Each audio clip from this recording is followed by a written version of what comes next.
ជីសំពើប្រចាំលើលោកងំមុខដោយនវីនវត្តក្តីសង្ឃឹមបង្ហាញការទទួលខុសត្រូវឆ្នាំ2022គឺជាខួប40ឆ្នាំនៃការបង្កើតក្រុមហ៊ុន New Hope Group ក្រឡេកមើលផ្លូវកន្លងមកគឺទទួលបានលទ្ធផលផ្លែផ្កាទន្ទឹងមើលដំណើរថ្មីក្តីសង្ឃឹមតែងតែថ្មីឈរនៅចំណុចប្រសពប្រវត្តិសាស្ត្រនេះបុគ្គលិក New Hope រាប់សែននាក់រួមគ្នាកត់ត្រាពេលវេលាជួយគ្នាទៅវិញទៅមកនិងប្រជែងជាមួយបញ្ហាបង្កើតវិថីនៃក្តីសង្ឃឹម New Hope Group ព្រឹត្តិការណ៍សំខាន់ឆ្នាំ2022 1. ចំណាត់ថ្នាក់356ក្នុងចំណោមក្រុមហ៊ុនធំៗទាំង500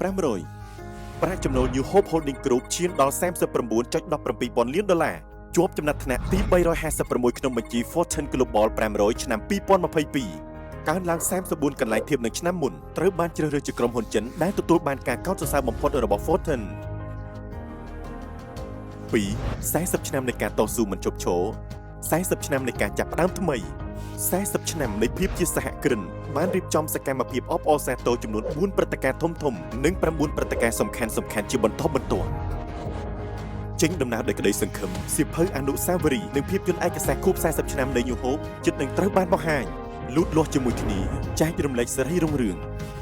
ក្រុមហ៊ុនទាំងមូលបានជ្រើសរើសអ្នកទទួលពានរង្វាន់រួមចំណែកពិសេសចំនួន100នាក់និងពានរង្វាន់កិត្តិយសពិសេសចំនួន13នាក់ដើរលើផ្លូវក្តីសង្ឃឹមម្ដងទៀតដើមក្តីសង្ឃឹមបុគ្គលិក 100000 នាក់បានដើរលំហាត់ប្រាណដើម្បីគ្រប់គ្រងកិច្ចការសាធារណៈសេរីរបាយការណ៍ការគ្រប់ដល់40ឆ្នាំបានទាក់ទាញចំណាប់អារម្មណ៍ដោយមានប្រព័ន្ធផ្សព្វផ្សាយជា100បានផ្សាយបន្តគ្នា 3. ពង្រឹងអាជីវកម្មស្នូលនិងដើរតួនាទីជាអ្នកដឹកនាំការកែសម្រួលការគ្រប់គ្រងនៅ New Hope Group កំពុងបង្ហាញលទ្ធផលដំបូងប្រាក់ចំណេញប្រតិបត្តិការឧស្សាហកម្មមានភាពប្រសើរឡើងគួរឲ្យកត់សម្គាល់នាំមុខគេលើពិភពលោកក្នុងការផលិតនិងលក់ចំណីទិន្នផលជ្រូកកើនឡើងដល់កម្រិតខ្ពស់ថ្មីតម្រូវបាននូវការកើនឡើង 40% ពីមួយឆ្នាំទៅមួយឆ្នាំនិងបានបញ្ចប់ដោយជោគជ័យនៅគោលដៅប្រចាំឆ្នាំការប្រឹងប្រែងសម្រាប់ BIN នៅក្នុងគ្រឿងផ្សំអាហារបានកើនឡើង 23% បើធៀបនឹងឆ្នាំមុនការបង្កើតខ្សែសង្វាក់ផ្គត់ផ្គង់លក់ស្រស់24ម៉ោងសម្រាប់ឧស្សាហកម្មដែលកំពុងរីកចម្រើនមានការកើនឡើង 20% បើធៀបនឹងឆ្នាំមុន New Hope Group បានចាប់ផ្ដើមកម្មវិធីលើកទឹកចិត្តភាគហ៊ុនទ្រង់ទ្រីធំបំផុតរបស់ខ្លួនដើម្បីកសាងសហគមន៍នៃកំណើនរួមគ្នារវាងបុគ្គលិកនិងសហគ្រាស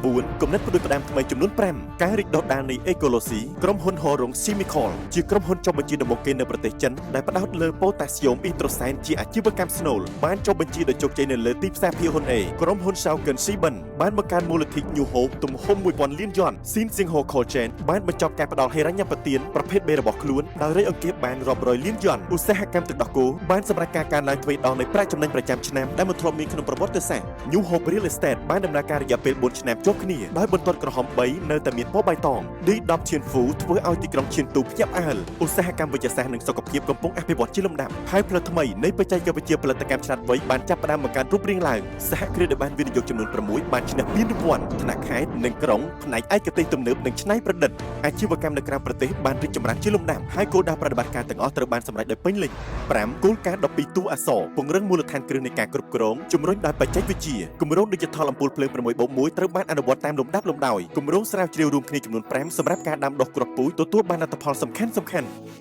ទម្លាយការអនុវត្តគម្រោងចិញ្ចឹមជ្រូកថ្នាក់ជាតិសំខាន់និងគម្រោងជាតិ Blockchain តាមដានអាហារវាត្រូវបានផ្ដល់រង្វាន់មជ្ឈមណ្ឌលជំរុញការផ្លាស់ប្ដូរ Digital ខេត្តស៊ីឈួនក្រោមការណែនាំពីក្រសួងជាតិសហការជាមួយក្រុមហ៊ុនខាងលើនិងក្រោមចំនួន20ក្នុងឧស្សាហកម្ម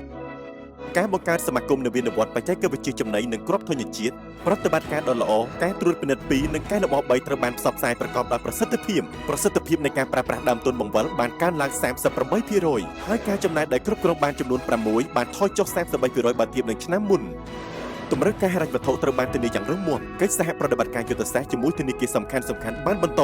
ហើយឥណទានត្រូវបានពង្រីកលើសពី 30 ពាន់លានយន់ការរៀបចំរចនាសម្ព័ន្ធអង្គភាពឡើងវិញសម្រាប់បាននូវប្រសិទ្ធភាពក្នុងមនុស្សម្នាក់ទូទាំងក្រុមទាំងមូលគោលដៅប្រចាំឆ្នាំកើនឡើង 10% ទស្សនៈអ្នកដឹកនាំទាំង456ត្រូវបានចេញផ្សាយដោយបង្កើតគោលការណ៍ណែនាំសម្រាប់ការជ្រើសរើសនិងការដាក់ពង្រីកទេពកោសល្យគម្រោងគ្រប់គ្រងហានិភ័យឯកទេសសំខាន់ចំនួន5ត្រូវបានជំរុញយ៉ាងមានសណ្ដាប់ធ្នាប់ការធ្វើសវនកម្មសម្រាប់បានការគ្រប់គ្រងបញ្ឈរទូទាំងក្រុមទាំងមូលហើយវប្បធម៌តម្លាភាពបានជ្រាបចូលយ៉ាងជ្រៅក្នុងចិត្តមនុស្ស 6. បង្ហាញការទទួលខុសត្រូវសង្គមបានបង្កើត brand ទាំងអស់របស់ New Hope ល្បីបានក្លាយជាសហគ្រាសឯកជនគំរូដែលបានចូលរួមជួយជាក្នុងការកសាងបកសមាជិកលុយយ៉ងហៅបានបម្រើការងារ30ឆ្នាំ ដោយដាក់សំណើម189ដើម្បីបំពេញកាតព្វកិច្ចរបស់គាត់ហើយគាត់ត្រូវបានទទួលស្គាល់ថាជាសំណាញ់ឆ្នើមដោយគណៈកម្មាធិការជាតិទី13ប្រញាប់ទៅជួយតំបន់មានគ្រោះមហន្តរាយដំណើរការដំបូងនៃការបរិច្ចាគគឺ 3.1 លានយួនគិតជាសាច់ប្រាក់និងសម្ភារៈដើម្បីជួយតំបន់រកការរំជួយដីនៅឡុតឌីងការបណ្ដុះបណ្ដាលសម្រាប់កសិករថ្មីកអាវបៃតងចំនួន 100,000 នាក់ឥឡូវនេះបានលើសពី 80,000 នាក់ហើយវគ្គសិក្សាប្រធានភូមិស្ដារឡើងវិញជនបទលើកទី 2 បានបិទបញ្ចប់ដោយជោគជ័យបង្កើតម៉ាកយីហោឈានមុខគេសម្រាប់ការបណ្ដុះបណ្ដាលអភិបាលកិច្ចមូលដ្ឋានរស់រានតស៊ូដើម្បីអនាគតស្វាគមន៍ក្តីសង្ឃឹមឆ្នាំ 2022 បានកន្លងផុតទៅឆ្នាំ 2023 បានមកដល់ហើយបុគ្គលិកញូហូបទាំងអស់នៅតែបន្តដំណើរអមដោយសម្លេងសរសើរតម្កើងពេញផ្លូវជានិច្ច